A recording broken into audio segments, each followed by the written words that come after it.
का 7 तारीख को गोरखपुर जिले में आगमन हो रहा है। आगमन को लेकर के भारतीय जनता पार्टी के तमाम पदाधिकारी देश के प्रधानमंत्री की भव्य स्वागत के लिए पूरी तैयारी में जुटे हुए हैं। यही नहीं, गोरखपुर जिले को दुल्हन की तरह सजाया गया है। खास तौर से आपको बता दें कि रेलवे स्टेशन पर देश के प्रधानमंत्री वंदे भारत एक्सप्रेस ट्रेन को हरी झंडी दिखा करके रवाना करेंगे और एक जनसभा को भी संबोधित करेंगे, जिसके लिए पूरे रेलवे स्टेशन को तिरंगे झंडे में सजा दिया गया है। तिरंगे झंडे के द्वारा जो पंडाल सजाया गया है, पहली बार देश के प्रधानमंत्री उस तिरंगे झंडे के नीचे खड़े होकर के गोरखपुर की जनता को संबोधित करेंगे कि प्रधानमंत्री। उत्तर प्रदेश पुलिस विभाग को लगातार मजबूत किया जा रहा है। मुख्यमंत्री योगी आदित्यनाथ ने आज भी 1148 उप निरीक्षक और सहायक उप निरीक्षकों को भर्ती किया। हालांकि ये गोपनीय भर्ती से आते हैं, मतलब सीधे तौर पर एलआईयू में काम करेंगे। उत्तर प्रदेश सरकार की तरफ से लगातार कोशिश की जा रही है कि पुलिस विभाग को जो रिक्त पद हैं उनको तत्काल भर दिया जाए, ताकि कानून व्यवस्था को बेहतर रखा जाए। मुख्यमंत्री योगी आदित्यनाथ ने इस दौरान बताया कि पिछले 6 सालों में 1,56,000 से ज्यादा पुलिसकर्मियों की भर्ती उत्तर प्रदेश में की गई है। नए थानों की स्थापना की गई है ताकि उत्तर प्रदेश की कानून व्यवस्था को बेहतर किया जा सके। हालांकि इस दौरान उत्तर प्रदेश के प्रमुख सचिव गृह, डीजीपी और स्पेशल डीजी प्रशांत कुमार भी मौजूद। प्रधानमंत्री मोदी के 9 साल को लेकर चल रहे महाजनसंपर्क अभियान, जो कि 30 मई से लेकर 30 जून तक चलना था, उसको 18 जुलाई तक बढ़ा दिया गया है। माना जा रहा है इसके पीछे की नाराजगी जताई है शीर्ष नेतृत्व ने, क्योंकि कई सांसद और विधायक थे जिन्होंने इस कार्यक्रम में पूर्ण योगदान नहीं दिया गया था। कई सांसद ऐसे थे जिनको अपने संपर्क से समर्थक अभियान के तहत 1000 प्रभावशाली लोगों से मिलना था, पर वो ये काम को पूरा नहीं कर पाते। ऐसे ही कई विधायक थे जिन्हें हर घर जाके अपने लोग को जोड़ने की कोशिश करनी थी। हर घर जोड़ो अभियान के तहत इस कार्यक्रम को करना था, पर वो भी कहीं ना कहीं इसमें नाकामयाब रहते हुए नजर आए थे। इसको लेते हुए शीर्ष नेतृत्व ने नाराजगी जताई थी। उसको पूरा करने के लिए अब 30 जून की जो डेडलाइन थी उसको बढ़ा के 18 जुलाई तक इस संपर्क को बढ़ाया गया है। माना जा रहा है कि शीर्ष नेतृत्व इसके तहत आने वाले समय में जो 2024 का मिशन है 80 में 80, उसमें कोई कसर छोड़ना नहीं चाहती है। ऐसे में कई सांसदों को रडार पे भी रखा गया है। लोकसभा 2024 के चुनावों को देखते हुए कांग्रेस पार्टी अपने कुनबे को मजबूत करना चाहती है। इसको लेकर के कई पार्टियों और दलों के साथ में आज ज्वाइनिंग शुरू हुई। यानी कि साफ था कि जिस तरीके से सदस्यता का ग्रहण का कार्यक्रम किया गया वो प्रदेश अध्यक्ष ब्रजलाल खाबरी के नेतृत्व में किया गया। यानी साफ था कि जिस तरीके से लोकसभा चुनाव होने हैं और उसको लेकर के रणनीतियां सभी पार्टी कर रही हैं, उसी तर्ज पे कांग्रेस भी जो है रणनीति बनानी शुरू कर दी है। यानी छोटे मोटे दलों को अपने साथ जोड़ करके या किसी दूसरी पार्टी में विरोध जता करके लोग अगर कांग्रेस में आना चाहते हैं उनको पार्टी अपनी सदस्यता दे रही है। इसके साथ ही साथ लोकसभा चुनाव को लेकर के तैयारियां भी करती नजर आ रही है। साफ है कि अपने कुनबे को बढ़ाने के लिए कांग्रेस पार्टी लगातार ऐसे लोगों को साथ लाना चाह रही है जिनकी प्रतिष्ठा सम्मान जिले में बना हुआ है। वापस के चुनाव को लेकर अखिलेश यादव अब एक्टिव नजर आ रहे हैं और लगातार बूथ स्तर पर पार्टी को मजबूत करने की कोशिश कर रहे हैं। अगर आज की बात की जाए तो आज सपा कार्यालय के बाहर एक पोस्टर दिखा, जिस पोस्टर पर लिखा हुआ था अब की बार पीडीए सरकार। पीडीए बोले तो पिछड़ा, दलित, अल्पसंख्यक और मुस्लिम, इन तीनों वर्गों को साथ लेकर अखिलेश यादव आगे बढ़ रहे हैं। उनका मानना है कि लोकसभा चुनाव 2022 में एनडीए वर्सेस पीडीए होगा। उनका मानना है कि एनडीए को पीडीए हराएगा और पिछड़ा, दलित, अल्पसंख्यक की लड़ाई लड़ते हुए अखिलेश यादव आगे बढ़ते हुए नजर आ रहे हैं। आपको बता दें इस बार चाचा भतीजे साथ बैठकर रणनीति बना रहे हैं। आज भी बैठक हुई है सपा कार्यालय में, जिसमें अखिलेश यादव, शिवपाल यादव दोनों मौजूद रहे और चाचा भतीजे मिलकर रणनीति तैयार कर रहे हैं। उनका मानना है कि 80 हराओ और बीजेपी हटाओ, तो हर वो तर्ज पर काम कर रहे हैं कि किसी भी हाल में भारतीय जनता पार्टी को टक्कर दी जाए और 24 में भारतीय जनता पार्टी का सफाया कैसे किया जाए। मेधावी छात्र छात्राओं को किया सम्मानित। बुधवार को जल शक्ति मंत्री स्वतंत्र देव सिंह गुरसराय में अखिल भारतीय उर्मी क्षत्रिय समाज द्वारा आयोजित छत्रपति साहूजी महाराज की 149वीं जयंती में मेधावी छात्र छात्राओं को सम्मान समारोह में सम्मानित करने के लिए पहुंचे, जहां उन्होंने 80% से ज़्यादा अंक पाने वाले मेधावी विद्यार्थियों को सम्मानित किया। वहीं जल शक्ति मंत्री ने अपने संबोधन में छात्र छात्राओं से कहा कि वह छत्रपति शिवाजी के आदर्शों पर चलें और उन्हीं की तरह खुद को प्रेरित करें। इस दौरान कार्यक्रम की अध्यक्षता कर रहे प्रदीप पटेल सर जी ने कहा कि जीवन में मूल मंत्र जरूर होना चाहिए और हर एक व्यक्ति को आत्मनिर्भर सोच रखना चाहिए। खासकर युवा पीढ़ी को इस पर जोर देना चाहिए। ज्वाइंट पुलिस कमिश्नर क्राइम की टीम ने आज एक खुलासा किया है कि गाजीपुर में जिस तरीके से महिला के घर में घुसकर लूटपाट की गई, इस दौरान महिला की मौत भी हुई थी। लेकिन सवाल ये उठता है कि तीसरा आरोपी अभी फरार है और जो खुलासा करने में जो क्राइम की टीम शामिल थी, अगर हम उसकी बात करें तो उसके अधिकांश सदस्य राजधानी लखनऊ में 5 से 8 वर्षों से जमे हुए हैं। सवाल ये उठता है कि क्या लखनऊ में महज यही एक क्राइम टीम बची है जो बड़े गुड वर्क करने के लिए लगातार तत्पर रहती है। इसमें अधिकांश वो लोग हैं जो लखनऊ के अलग अलग थाना क्षेत्रों में लंबे अरसे तक तैनात रहे हैं। लेकिन सवाल ये उठता है कि क्या जो और क्राइम टीमें हैं, जो नए लोग लखनऊ में आ रहे हैं, उनको मौका नहीं मिलना चाहिए कि क्या जो नियम के विपरीत राजधानी लखनऊ में दर्जनों वर्षों से जमे हुए हैं, क्या उनको लखनऊ के बाहर नहीं भेजा जाना चाहिए था? नियम की लगातार राजधानी लखनऊ में पुलिस विभाग धज्जियां उड़ा रहा है। अब देखना होगा कि इस खुलासे के बाद किस तरीके से एक्शन लिया जाता है। खासतौर पर उस क्राइम टीम के सदस्य जिन्होंने आज ये खुलासा किया है, महत्वपूर्ण भूमिका अदा की है, लंबे अरसे से जमे हुए हैं। ऐसे में क्या उनको हटाने का काम लखनऊ के पुलिस कमिश्नर एसबी सडरकर की तरफ से किया जाएगा? अमूमन देखने को मिलता है कि अपराधी जो होते हैं वो कहीं ना कहीं आम जनता को परेशान करते हैं, लेकिन अब सफाई कर्मचारी के जो बीट इंचार्ज हैं वो कहीं ना कहीं एक जनप्रतिनिधि को धमकी दे रहे हैं। पूरा मामला फैजुल्लागंज तृतीय वार्ड का है, जहां पर पार्षद प्रदीप शुक्ला हैं, जिनका आरोप है कि वहां पर विजय कुमार नाम के बीट इंचार्ज हैं, जिन्होंने उनको उनके परिवार को जान से मारने की धमकी दी है। इसको लेकर के उन्होंने बाकायदा पंडियाल थाने में एक जो है एप्लीकेशन दी है और कहीं ना कहीं उन पर मुकदमा दर्ज करने के लिए अपील की है। आपको बता दें कि जो बीट इंचार्ज विजय कुमार है, वो उससे जब भी प्रदीप कुमार के द्वारा कहा जाता है कि आप सफाई करिए, तो धमकी देता है कि अगर सफाई करवाओगे तो आप पर SC/ST में मुकदमा दर्ज करा दूंगा। ऐसे में कहीं ना कहीं जो प्रदीप शुक्ला हैं, जो पार्षद हैं, वो काफ़ी परेशान है, हताश है, जिसको लेकर के आज तमाम पार्षदों ने जो है मुलाकात की है नगर आयुक्त से, और नगर आयुक्त से शिकायत की है कि जो ये विजय कुमार है, कम से कम 20 साल से लखनऊ नगर निगम में कार्यरत है और ऐसे में इसका ट्रांसफर भी हुआ, लेकिन अभी तक इसको रिलीज नहीं किया गया। निश्चित तौर पर अगर इस पर कार्रवाई होती है तो तमाम जो बड़े लंबे समय से कर्मचारी रुके हुए उनके लिए एक नज़ीर साबित। अपने 3 दिवसीय दौरे पर आज केंद्रीय मंत्री स्मृति ईरानी अमेठी पहुंची, जहां पर वो सबसे पहले जगदीशपुर विधानसभा के बेचूगढ़ गांव गई और वहां पर लोगों से मुलाकात किया, लोगों से जनसंवाद किया और लोगों की शिकायतों को भी सुना। केंद्रीय मंत्री स्मृति ईरानी को अपने बीच में पा करके लोग खुशी हुए और जिन लोगों की शिकायतों का निस्तारण नहीं हो रहा था, उनकी शिकायतों को अधिकारी कर्मचारी नहीं सुन रहे थे, उन लोगों ने केंद्रीय मंत्री स्मृति ईरानी से मुलाकात किया और केंद्रीय मंत्री स्मृति ईरानी से आपको अपना शिकायती पत्र सौंपा। वहीं केंद्रीय मंत्री स्मृति ईरानी ने मौके पर मौजूद अधिकारियों को उनके शिकायतों के निस्तारण के लिए तुरंत जो है निर्देशित किया और वहीं जो है अधिकारियों द्वारा लोगों की समस्याओं का निराकरण भी कराया गया। केंद्रीय मंत्री स्मृति ईरानी जहां आज बेचूगढ़ गांव पहुंची है और जगदीशपुर विधानसभा के गूंगे मऊ लाला का पुरवा व हुसैन कला गांव जाएंगी और जहां पर लोगों से मुलाकात करेंगी, लोगों से जनसंवाद करेंगी और वहीं लोगों की शिकायतों को भी सुनेंगी। जिस तरह से सरकार आपके द्वार के तहत केंद्रीय मंत्री स्मृति ईरानी अमेठी लोकसभा के क्षेत्र में लोगों के यहाँ जा रही हैं और लोगों से मुलाकात कर रही हैं और लोगों से उनकी समस्याओं को सुन रही हैं, उनकी समस्याओं को निराकरण भी करवा रही हैं। तो एक प्रकार से देखा जाए तो कहीं ना कहीं 2024 को लेकर के केंद्रीय स्मृति ईरानी लगातार जो है वो प्रयास कर रही हैं। जिस तरह से उन्होंने 2014 में अमेठी में भगवा झंडा फहराया था और अमेठी में कमल खिलाया था, जिसको लेकर के वो 2024 में भी सक्रिय रहना चाहती हैं और लगातार जो है अमेठी में कमल खिलाने का प्रयास भी करेंगी। में होने वाले लोकसभा चुनावों की तैयारियां अब शुरू हो गई हैं। इसको लेकर विकास कार्य भी तेज होते हुए नजर आ रहे हैं। इसकी ताजा बानगी कानपुर की छावनी विधानसभा में देखी जा सकती है। आपको बता दें कि कानपुर के सांसद सत्यदेव पचौरी शहर में घूम घूम कर विकास कार्य कराने में जुटे हुए हैं। ऐसे में आज कानपुर के सांसद सत्यदेव पचौरी ने 4 करोड़ 63 लाख रुपए की लागत से श्यामनगर इलाके में 4 बड़ी सड़कों का शिलान्यास किया और जनता को बड़ी सौगात दी।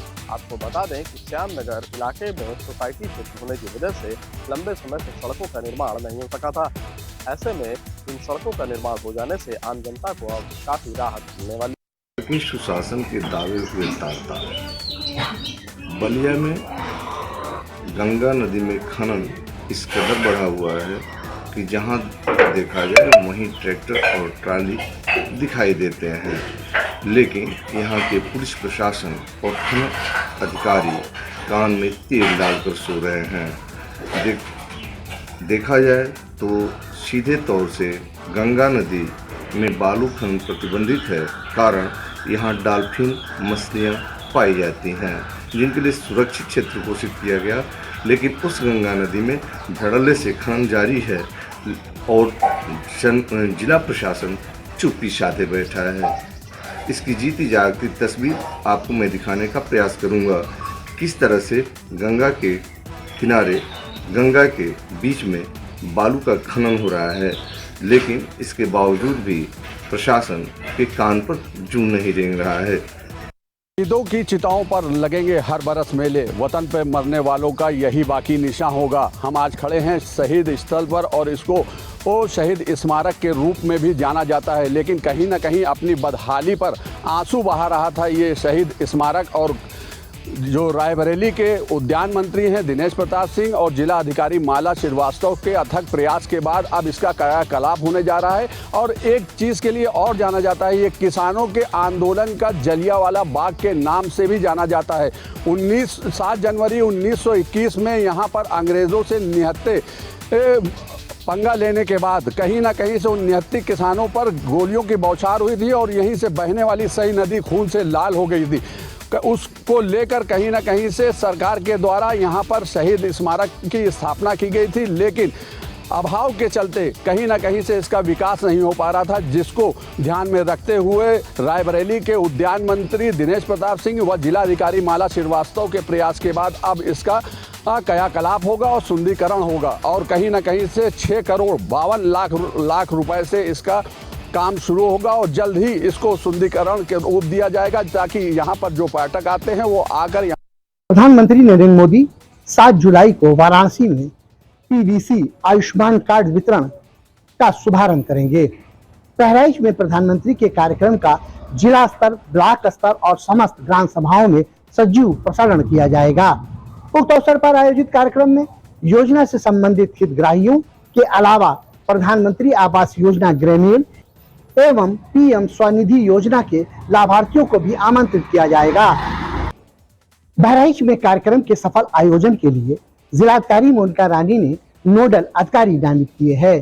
2 ब्लॉकों पर 1 नोडल अधिकारी तैनात किए गए हैं। जिलाधिकारी मोनिका रानी ने कार्यक्रम के सफल आयोजन के दृष्टिगत कलेक्ट्रेट सभागार में बैठक का आयोजन किया। बैठक में वर्चुअली प्रतिभाग कर रहे खंड विकास अधिकारियों और प्रभारी चिकित्सा अधिकारियों को जिलाधिकारी ने निर्देश दिए हैं कि वो प्रधानमंत्री के प्रस्तावित कार्यक्रम को शासन की मंशा के अनुरूप संपन्न कराने के लिए सभी तैयारियां समय से पूरी कर ले। कार्यक्रम में जनप्रतिनिधियों को समय से आमंत्रित किए जाने के भी निर्देश दिए गए हैं। कार्यक्रम में जनप्रतिनिधियों को आमंत्रित कर उनके द्वारा प्रधानमंत्री आवास योजना ग्रामीण एवं आयुष्मान भारत योजना के लाभार्थियों को आवास की चाबी और आयुष्मान कार्ड का वितरण कराया जाएगा। गाजियाबाद की मेयर सुनीता दयाल जिस समय चुनाव का प्रचार कर रही थी और मेयर का चुनाव लड़ रही थी, उस समय उनकी हर इंटरव्यू में, हर बात में एक ही बात आती थी कि इस बार जो नालों की सफाई है वो बहुत अच्छे से की जाएगी और किसी भी प्रकार का जो जल भराव है वो नहीं होने दिया जाएगा। ये तो रही दावों की बात। अब हकीकत क्या है वो आपको दिखाते हैं। मैं इस समय खड़ा हूं गाजियाबाद के जो नगर आयुक्त है नितिन गौड़, उनके घर के सामने, जहां पर आप देख सकते हैं पानी भरा हुआ है और इनके घर पर लगातार जो पंप है, यानी कि पानी निकालने वाले जो पंप हैं, लगातार उनका आना जारी है। और जो कर्मचारी हैं वो आप देख रहे हैं कि किस शिद्दत से ये लोग नगर आयुक्त के घर के बाहर पानी निकाल रहे हैं। गाड़ियों का रेला लगा हुआ है। क्योंकि नगर आयुक्त हैं, इस वजह से इनके घर के बाहर पानी नहीं भरना चाहिए। हालांकि नालों की सफाई की क्या स्थिति है, जो जमीनी हकीकत है वो क्या है, वो इस पानी से आसानी से देखा जा सकता है। और देखिए घर के बाहर जो इनके गार्ड हैं, कर्मचारी हैं, वो लोग भी पैंट ऊपर करके पानी से बचने की कोशिश कर रहे हैं, लेकिन कहीं ना कहीं नगर आयुक्त के घर तक जो पानी है वो घुस रहा है। सबसे बड़ी बात यह है कि गाजियाबाद के चारों तरफ पानी का अंबार लगा हुआ है। नोएडा, ग्रेटर नोएडा में आज सुबह से लगातार बहुत तेज बारिश हो रही है, जिसके बाद देखिए जो जनता है उनको पानी की वजह से जूझना पड़ रहा है। नोएडा की सड़कों पर लगातार पानी भरा हुआ है। जैसा कि आप पीछे की तस्वीरों में देख रहे हैं, तो इस वक्त हम क्रॉसिंग वाले रोड पर मौजूद हैं और जहां पर देखिए लगभग 1 बजे का समय है और यहाँ पर ट्रैफिक जो है लंबा जाम यहाँ पर देखने के लिए मिल रहा है। और सड़कों पर अगर आप देखेंगे तो प्राधिकरण की पोल जो है खुलती हुई नजर आ रही है। हमेशा बड़े बड़े दावे किए जाते हैं, लेकिन बारिश में वो पोल खुलती हुई नजर आती है, क्योंकि लगातार बारिश पर लंबा जाम देखने के लिए मिल जाता है। जल भराव की स्थिति यहाँ पर उत्पन्न हो जाती है, जिसकी वजह से आम जनता को यहाँ पर समस्या से जूझना पड़ता है। जैसे कि आप अभी देखेंगे तस्वीरों में, तो देखिए अभी बारिश कम चुकी है, बावजूद इसके सड़कों पर इतना ज़्यादा पानी भर चुका है कि घुटनों तक यहाँ पर पानी नजर आ रहा है। उसके बाद अगर आप देखेंगे तो ट्रैफिक जो है सिंगल लाइन में धीरे धीरे कर निकल रहा है, क्योंकि देखिए लोग ऑफिस के लिए निकलते हैं तो जाम की समस्या से लगातार जूझना पड़ता है और प्राधिकरण की जो पोल है लगातार खुलती हुई नजर आती है। नोएडा बड़ौद कोतवाली पुलिस को एक बड़ी सफलता हाथ लगी है। बड़ौद कोतवाली पुलिस और पशु तस्करों के बीच मुठभेड़ हुई है, जिसमें 2 बदमाशों के गोली लगी है, जिनका इलाज जिला अस्पताल में चल रहा है। दरअसल मैं आपको बताना चाहूँगा, आज दिन निकलते ही पशु तस्कर और पुलिस के बीच मुठभेड़ हुई है। मुठभेड़ के दौरान 2 बदमाशों की गोली लगी है, जिनका इलाज जिला अस्पताल में चल रहा है। आपको बताना चाहूँगा कि जनपद के अंदर पशुओं की चोरी के मामले सामने आ रहे थे। अभी कुछ दिनों पहले पड़ोसियों ऑफिस के सामने से भी एक भैंस चोरी का मामला सामने आया था, जिसका सीसीटीवी फुटेज की वीडियो वायरल हुई थी। पुलिस जब से बदमाशों की तलाश कर रही थी, जिनमें आज 2 बदमाशों के साथ पुलिस की मुठभेड़ हुई है। बदमाशों पर कई थानों पर चोरी के मुकदमे दर्ज हैं। पति पत्नी का रिश्ता बड़ा पवित्र बंधन होता है और ये जो धागे होते हैं वो भले से ही कच्ची डोर से बंधे हों, लेकिन इनकी मजबूती बहुत ज़्यादा होती है। पति पत्नी के रिश्ते को शर्मसार करने वाला मामला रामपुर में आया है, जहां पत्नी ने अपने प्रेमी के साथ मिलने के बाद अपने पति का कत्ल कर दिया, लाश उसकी जंगल में फेंक दी। पुलिस को जैसे ही लाश मिली तो वो सन्न रह गई, क्योंकि उसकी लाश को बुरी तरह से काटा गया था और उसके बाद उसको जंगल में फेंका गया था। पुलिस हत्यारे की तलाश में जुट गई और सर्विलांस की मदद से उसने उनकी पत्नी को ही, मृतक की पत्नी को ही शक के घेरे में लेकर जब पूछताछ की तो उसने बताया कि वो उसका जो प्रेमी है वो भगत है। जिसके बाद पीडब्ल्यूडी विभाग ने संज्ञान लिया और जो आगरा टू शमशाबाद मार्ग है, जो कि हिरनेर मोड़ के पास में है, यहाँ पर इस डिवाइडर को बंद करने का कार्य पीडब्ल्यूडी विभाग द्वारा किया जा रहा है। लेकिन कहीं ना कहीं पीडब्ल्यूडी विभाग की यहाँ लापरवाही पूरी देखने को मिल रही है। वहीं जो डिवाइडर है उसको ईंटों से बंद किया जा रहा है और उसमें अच्छी सामग्री नहीं दी जा रही है। साथ ही साथ जो ईंटों की जो गुणवत्ता है वह भी कहीं ना कहीं बिल्कुल खराब और बेकार देखती हुई दिखाई दे रही है। तो कहीं ना कहीं ये जो जिम्मेदार अधिकारी हैं उनकी लापरवाही के चलते इस तरीके के डिवाइडरों को कार्य किया जा रहा है और इनमें अच्छी गुणवत्ता का कार्य नहीं किया जा रहा है। जब इस विषय पर हमने रोड इंचार्ज से मेट से बात करने की कोशिश की तो उनका कहना यह था कि जो ऊपर से आदेश मिला है उसी हिसाब से उस गुणवत्ता का कार्य हमारे द्वारा यहाँ किया जा रहा है। जब इस विषय पर पूरे विषय पर जेई से पीडब्ल्यूडी विभाग के जेई हैं उनसे भी हमने बात करने की कोशिश की तो उनका कहना यही था कि अगर अच्छी गुणवत्ता का कार्य नहीं किया जा रहा है तो हम जल्द ही उसको जांच कराएंगे और उस पर कार्रवाई भी की जाएगी। अब देखने वाली बात यह होगी कि खबर चलने के बाद पीडब्ल्यूडी विभाग कितना ऐसे लोगों पर कार्रवाई करता है जिसमें यहाँ खराब गुणवत्ता का कार्य किया जा रहा है।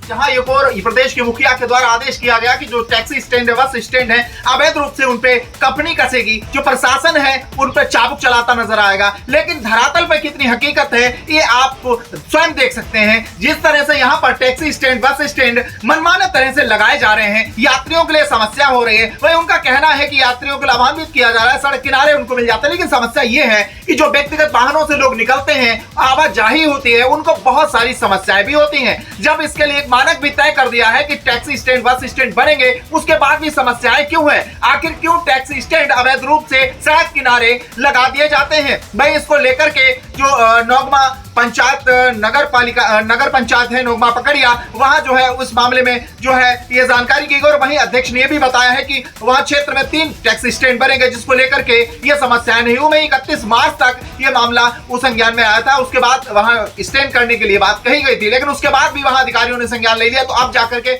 वहां इस मामले में संज्ञान लेते हुए 3 स्टैंड बनाने की बात कही। अब देखना यह है कि कैसे उन समस्याओं को निजात मिलेगी, ये देखने वाली बात होगी। Amit Kumar Mishra, news 1 India, Pilibhit. का रिश्ता बड़ा पवित्र बंधन होता है और ये जो धागे होते हैं वो भले से ही कच्ची डोर से बंधे हों, लेकिन इनकी मजबूती बहुत ज़्यादा होती है। पति पत्नी के रिश्ते को शर्मसार करने वाला मामला रामपुर में आया है, जहां पत्नी ने अपने प्रेमी के साथ मिलने के बाद अपने पति का कत्ल कर दिया, लाश उसकी जंगल में फेंक दी। पुलिस को जैसे ही लाश मिली तो वो सन्न रह गई, क्योंकि उसकी लाश को बुरी तरह से काटा गया था और उसके बाद उसको जंगल में फेंका गया था। पुलिस हत्यारे की तलाश में जुट गई और सर्विलांस की मदद से उसने उनकी पत्नी को ही, मृतक की पत्नी को ही शक के घेरे में लेकर जब पूछताछ की तो उसने बताया कि वो उसका जो प्रेमी है वो भगत है, जो तंत्र मंत्र का काम करता है। उसकी सहायता से ही उसने अपने पति का कत्ल किया है। पति की गलती सिर्फ इतनी थी कि वो अपनी पत्नी को फोन पर अपने प्रेमी से बात करने के लिए रोकता था और रोकने के साथ वो कहता था कि इतनी लंबी लंबी बातें किससे करती हो और कौन करती हो। इसी गलती से उस बेचारे की जान चली गई। अब पुलिस ने उस प्रेमी को और उसकी पत्नी को गिरफ्तार करने के बाद जेल भेजने